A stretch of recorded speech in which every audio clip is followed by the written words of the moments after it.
Hello ક્યુટીઝ, કેમ છો બધા? તો ચાલો આજે બધા વાર્તા સાંભળવા માટે રેડી? તો આજે હું તમને સ્ટોરી કહીશ કૃષ્ણા અને રાધાની. તમને લોકોને ખબર છે એ લોકોને રમવું તમારા લોકોની જેમ બહુ જ ગમે.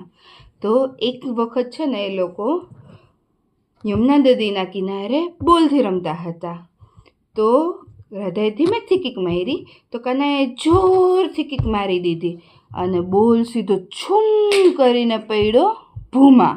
ભૂ એટલે જમના નદીમાં. જેવી રીતે આપણે સુરત પાસે તાપી નદી છે ને એવી જ રીતે કાનો રે ગોકુલમાં. તો ત્યાં હતી જમના નદી. જમના નદીની અંદર તો બોલ પડી ગયો. તો રાધા કહે, ના કાના ના, તું ન જા તો બોલ લેવા. તો કાના કે વેઇટ, હું જાઉં છું.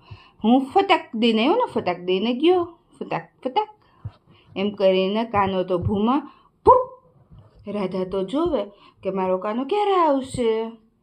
પછી તમને ખબર છે કોણ મળ્યું એને?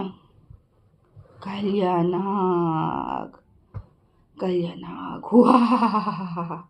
કાલિયા નાગ કે કાનો કાલિયા નાગને કહે છે, મારો બોલ પાછો આપ. કાલિયા નાગ કે, ના હું ન આપું, તું અહીંયાથી વ્યો જા, નહીં તો હું તને હૈયા કરી દઈશ.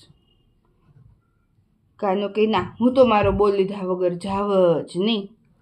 તો કાનો અને કાલિયા નાગ બે ઢીશુમ ઢીશુમ કરવા લાગ્યા. ઢીશુમ ઢીશુમ ઢીશુમ ઢીશુમ ઢીશુમ. અને છેલ્લે કોણ જીતું? કાનો જીતો. કાનો તો એની માથે ચડીને મસ્ત ડાન્સ કરે, ટીચકડી ચીકડી ચીકડી ચીકડી ચીકડી ચીકડી ચીક. પછી કાલિયા નાગ કે, સોય સોય સોય, હું તારો બોલ પાછો આપી દઉં છું. એમ કાલિયા નાગ ગુડ બની ગયો. આપણે કોઈ દી કોઈની વસ્તુ લેવાય નહીં અને હંમેશા છે ને ગુડ બેબી બનીને રહેવાનું. ઓકે?